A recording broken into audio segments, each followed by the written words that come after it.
네, 계속해서 경제 인사이트 이어가겠습니다. 오늘도 3프로TV의 김한진 이코노미스트 모시고 금리와 주가에 관해서 얘기를 나눠보겠습니다. 어서 오십시오. 네, 안녕하십니까. 자, 요즘 시장을 바라보면 글로벌 증시가 전부 다 금리에만 촉각을 곤두세우고 있는 것 같아요. 이렇게 금리와 주가가 밀접한 영향인 건 알겠지만 좀 과하다는 느낌도 듭니다. 네, 어떻습니까? 뭐 지금 당연한 현상인 것 같습니다. 경기와 기업 실적이 조금 후퇴하다 보니까 시장은 당연히 지금 비빌 언덕이 없는 거고요. 예, 그렇죠. 예, 펀더멘탈에 좀 이렇게 의존해서 주가가 올라야 되는데, 즉 펀더멘탈에 의존한다 그러면 보통 경기 확장기에는 금리도 오르거든요. 그렇죠. 예. 예, 그러니까 이제 금리 상승, 주가 상승, 경기 확장 이게 이제 같은 방향으로 가야 되는데 경기는 후퇴하고 기업 실적은 조금 안 좋다고 그러고 그러니까 믿을 건 이제 금리, 통화 정책, 연준이 언제 긴축 정책을 철회하느냐, 동결하느냐 여기에만 초점을 두다 보니까 금리 변동에 굉장히 민감한 네. 그러한 등락을 보이고 있습니다. 뭐 금리를 뭐 0.75% 포인트씩 뭐 두 번, 세 번씩 이렇게 올리니까 네. 민감할 수밖에 없을 것 같긴 합니다. 그렇다면 뭐 거꾸로 금리 인상을 끝내거나 동결을 가거나 인하를 하면 주가가 반등할 수 있는 겁니까? 네, 금리를 동결하는 시점에서의 주가 밸류에이션이라든지 네. 경기의 침체 정도에 따라서 이제 조금 주가 반응은 당연히 이제 다르겠죠. 하지만 보통은 금리를 인상할 때 인상을 멈추고 동결하면서 주가가 오른 사례가 굉장히 많았습니다. 네. 95년도 그렇고 지난번 2018년, 네. 19년도에도 금리를 2019년 초에 동결하자마자 주가가 18년, 19년 다시 올랐거든요. 네. 그런 사례를 좀 반추해 볼 때 일단은 뭐 주가에 거품만 없다면 지금은 주식시장에 거품이 없다라고 저는 네. 진단하고 있기 때문에 금리의 동결은 곧 주가 상승을 좀 담보할 수 있다 이렇게 생각을 좀 합니다. 그림 좀 설명을 해주시죠. 네. 그림이 있네요. 지금 장기적으로 그 빨간색 선이 이제 주가고요. 네. 파란색 선이 미국채 10년물인데요.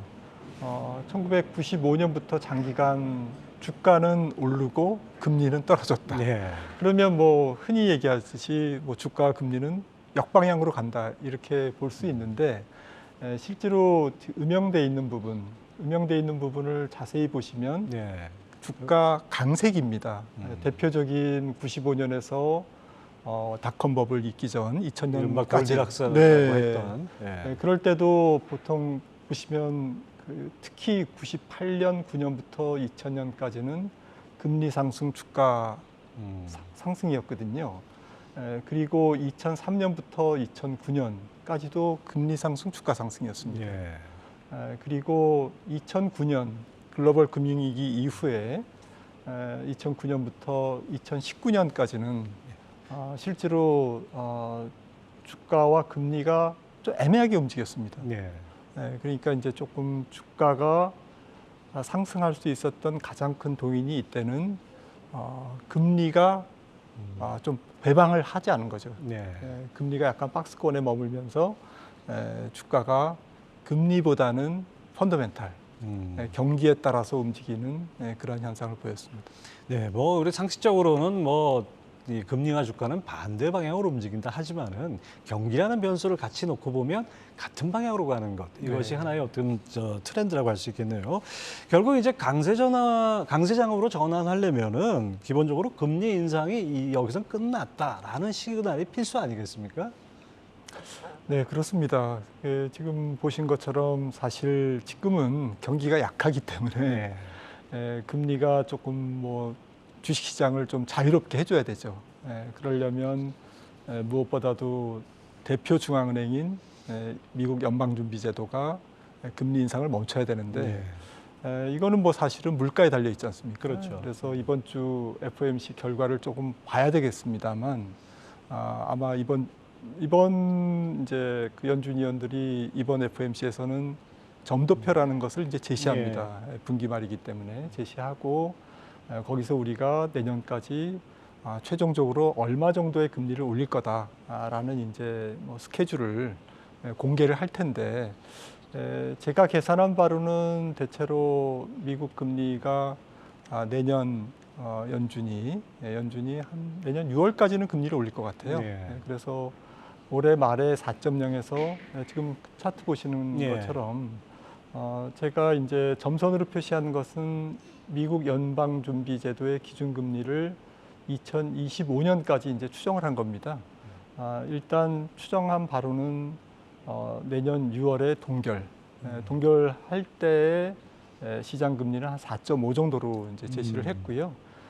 그리고 내년 7월부터 후년 해가 바뀌어서 2024년 3월까지는 한 3분기, 3개 분기 정도 동결이 예상되고요. 네.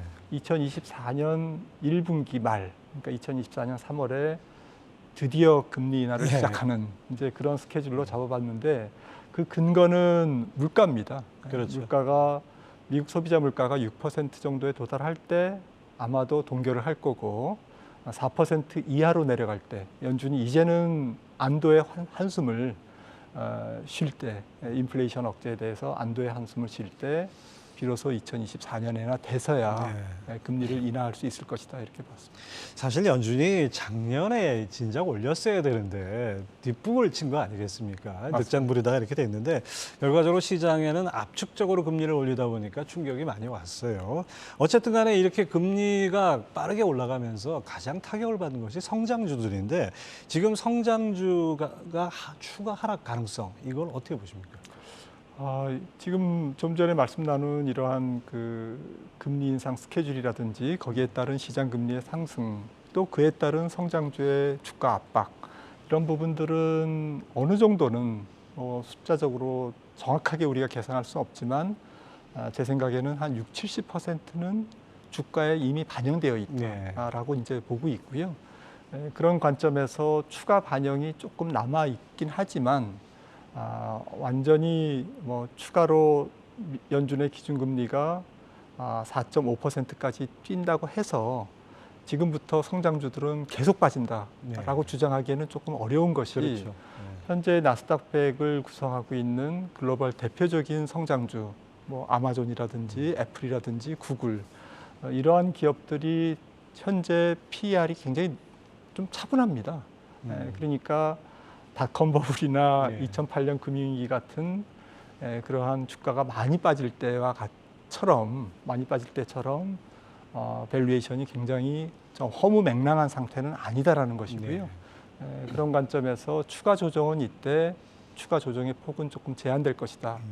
다만 우리가 앞서 표에서도 보신 것처럼 연준의 기준금리가 4%가 아니라 최종적으로 4.5%까지 만약에 오른다면 미국 국채 10년물과 연준의 기준금리의 차, 스프레드라고 하는데요. 이 스프레드를 100bp 정도, 1%포인트 정도로 봐도 미국 국채 10년물이 3% 중반에서 크게 낮아지기는 어렵다라는 거죠. 그래서 이런 부분들은 여전히 성장주가 좀 달려가야 되는데 어딜 달려가? 라면서 이제 발목을 잡는 발목이 잡히는 그러한 역할을 할 수밖에 없다라고 생각을 합니다. 지금 김 박사님 예측은 그 내년 상반기까지는 금리를 올리고 한 3분기 정도는 동결을 했다가 2024년 초쯤에 인하 타이밍이 올 것이다 이렇게 예측을 하셨는데 자, 이 시점이 충족되려면 어떤 조건들이 있어야 될까요? 네, 앞서도 얼핏 말씀을 나눴습니다마는 일단은 물가죠.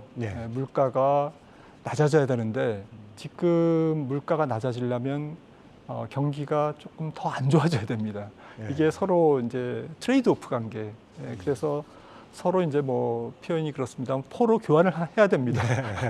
물가는 얻고 안정적인 물가를 얻고 대신에 경기는 내주고 경기는 침체를 받아들이고 이렇게 이래서 이제 서로 맞교환을 해야 되는데 이게 이제 연준이 절묘하게 조금 경기는 조금 떨어뜨리고 물가는 많이 잡고 이렇게 해주면 좋겠지만 현재 돌아가는 구도로 봤을 때는 조금 시간이 걸린다라는 것이고 시간이 걸린다라는 의미는 경기 침체가 조금 명확하게 나올 때 예를 들어서 실업률로 보면 미국 실업률이 지금 3.6%입니다만은 민간 실업률이 한 5% 정도에 도달하는 그러한 시점이 앞서 말씀드린 미국 소비자 물가가 6%를 조금 하회하는 안정되는 그러한 시기와 일치할 거고요. 네. 그 시점이 앞서 말씀드렸듯이 내년 한 5, 6월 정도가 되지 않을까 이렇게 생각이 돼서 어쨌든 종합적으로 주가가 조금 금리에서 조금 벗어나려면 금리 압박으로부터 벗어나는 조건은 경기 침체와 어쨌든 금리의 동결 이게 동시에 이루어지는 시점이 충족돼야 될 것 같습니다. 네. 미국 연준 같은 경우에는 이제 그 목표 중에 물가 안정이 기본이지만 거기다 고용 안정도 들어가 있잖아요. 어떻게 보면 물가 안정과 고용 안정은 서로 상충되는 건데 그 상충되는 모순을 견디라는 것이 어떻게 보면 연준의 책무 같은데요. 근데 앞서 말씀하신 그 예측대로라면은 이제 0.75%포인트 이런 자이언트 스텝은 이번이 마지막일 가능성이 높지 않나. 그렇다 그러면 이제 인상폭이 좀 줄어들면은 그것도 하나의 어떤 그 투자자들이 좀 안심할 수 있는 시그널이 될 수 있을까요? 네, 맞습니다. 조금 앞서 좀 긴 관점에서 말씀을 나눴는데 뭐 9월, 10월만 보면 사실은 9월 21일 이번 주에 지금 열리는 FOMC가 가장 연준이 금리를 높게 올리는 그렇죠. 어쨌든 회의가 될 가능성이 높고요. 그리고 경기를 말씀드렸습니다만 경기는 뭐 당장 꼬꾸라지는 것은 아니거든요. 네. 뭐 출렁출렁 거리면서 어떤 지표는 좋아지고 어떤 지표는 나빠지고 하면서 추세적으로 나빠지는 거기 때문에 9월, 10월만 놓고 보면 경기는 조금 뭐 슬로우 다운 되기는 하겠지만 대체로 예상하는 정도가 될 거고요. 반면에 말씀 주셨듯이 통화 정책의 어쨌든 금리 상승의 인상폭의 절정은 이번 주가 될 가능성이 높고 그래서 9월 말 10월 초에는 10월까지는 주가가 조금 숨 쉴 공간이 만들어지는 게 아닌가. 즉 기술적 반등이 가능한 매크로 환경이다. 이렇게 말씀드릴 수가 있겠습니다. 자, 뭐 하지만은 뭐 지금 사실 금리란 변수 제외해도 증시가 우리 시장 같은 경우에 비빌 언덕이 없다고 표현해야 될까요? 상당히 좀 어려운 상황이라고 보여야 되는데 뭐 일시적으로 숨 쉴 공간이 있다 하지만은 좀 강세장으로 전환하기 위해서는 어떤 조건들이 더 갖춰져야 될까요? 네, 무엇보다도 경기가 좀 더 이상 발목을 안 잡아야 되는데 이거는 너무 이제 요원한 일입니다. 그렇죠. 이제 경기가 침체되기 시작하고 있기 때문에 그것보다는 조금 현실적인 어쨌든 아이디어를 말씀드린다면 아이디어라기보다는 전략을 좀 우리가 생각을 해본다면 경기가 파괴될 때 그러니까 경기 침체에 사람들이 놀랄 때 이게 이 시점이 주식을 사야 될 시점이 아닌가 저는 그렇게 생각을 합니다. 역발상인데요. 왜냐하면 연준의 금리 인상이 멈추거나 아니면 시장 금리가 더 이상 성장주의 발목을 잡지 않으려면 어쨌든 경기 침체의 어쨌든 공포 때문에 금리가 떨어져야 되는 거거든요. 그래서 오히려 경기가 회복되는 시점보다는 어쨌든 금리가 안정되는 시점에 초점을 두는 것이 조금 더 현실적인 전략일 것 같고요. 그런 관점에서는 진정한 강세장은 경기가 죽어야 좀 모순되는 그러한 상황이 전개되지 않을까라고 생각을 합니다. 김 박사님 말씀 들어보니까 그 생각이 납니다. 이렇게 예전에 학교 다닐 때 매를 맞을 때보다도 오히려 그 직전이 가장 공포스러운 거 아니겠습니까? 그런 비유가 적절할지 모르겠습니다. 자, 그렇지만 뭐 강세장으로 다시 바뀐다 해도 뭐 요원한 얘기가 되겠지만은 과거처럼 이렇게 V자 반등이 이런 가능성은 희박하지 않습니까? 네, 바로 경기 추세가 좀 부드럽게 U자로 반등할 가능성이 매우 높기 때문에 주가도 본격적인 강세장을 맞기에는 조금 더 많은 우여곡절을 경험해야 되지 않을까 이렇게 생각을 하고 있고요. 그런 관점에서 이번 경기 침체의 기간은 내년을 지나서 2024년 중반까지 지속될 가능성이 높기 때문에 그때까지는 주가가 금리 상승이 멈춤으로 인해서 혹은 금리 하락이 이루어지면서 추가 이제 본격 반등할 수는 있겠지만 그 반등의 폭은 제한되는 그러니까 본격적인 V자 반등은 어렵고요. 조금씩 저점을 높여가고 업종이나 종목군에 따라서 미리 조금 앞서 이제 반등하는 종목들이 나오는 정도로 순차적으로 반등하는 그러한 패턴을 지금 기대해 볼 수 있겠습니다. 늘 마지막에는 같은 질문을 드리게 되는데요. 이런 전제 하에서 어떻게 투자 전략을 짜야 될까요? 네, 거듭 말씀드리지만 내년 적어도 뭐 한 1분기까지는 조금 보수적인 전략, 현금을 어느 정도 확보하면서 네. 시장에 대응, 트레이딩하는 전략이 좀 중요할 것 같고요. PR이 높은 종목을 피하고 PR이 낮은 종목 중에서 성장형 가치주, 실적이 좋아지면서 PR은 낮은 그러한 종목들을 뭐 어쨌든 소재주라든지 뭐 시멘트라든지 혹은 뭐 2차 전지라든지 방산이라든지 이런 쪽에서 조금 PR이 낮은 종목군을 종목 중심의 투자를 해야 될 것으로 생각이 됩니다. 뭐 이건 여담입니다만 요즘 개미 투자자들 주변에서 이렇게 보면은 자꾸 이제 물타기 하다가 이러다 대주주 되겠다 이런 얘기까지 많이 합니다. 사실 이렇게 뭐 현금 비중을 높이라는 조언을 많이 하시지만은 그 기본적으로 이 분들이 이제 주식을 가진 상태로 계속 주가 하락을 지금 막고 있지 않습니까? 이런 분들은 어떻게 해야 됩니까? 교체 매매를 하시는 게 좋을 것 같습니다. 약세장이라고 해서 보유하고 계신 종목이 계속 하락하지는 않거든요. 뭐 그런 종목도 있지만 드뭅니다. 네. 그리고 뭐 특히나 이제 이번 9월 하순부터 10월까지는 조금 숨쉴 공간이 있다라고 보기 때문에 그럴 때는 오히려 낙폭이 큰 종목들이 아주 지난번에도 한번 경험을 했지만 밈 주식 중심으로 반등을 많이 했지 않습니까? 이런 반등 국면에서 조금 부채 비율이 높고 PR이 높은 종목들은 조금 줄이시고 반면에 실적이 좋아질 것으로 보이는 종목들을 종목 중심으로 좀 종목 수를 줄이시고 조금 그 종목 수를 많이 늘려놓으면 대응하기가 굉장히 어렵거든요. 어떤 종목은 오르고 어떤 종목은 빠지기 때문에 그래서 종목 중심으로 조금 슬림하게 포트폴리오를 관리하시면서 조금 이 어려운 시기를 이겨내야 되실 걸로 생각을 합니다. 네. 맞죠. 상당히 현실적인 조언이셨습니다. 자, 지금까지 김한진 3프로TV 이코노미스트 함께했습니다. 감사합니다.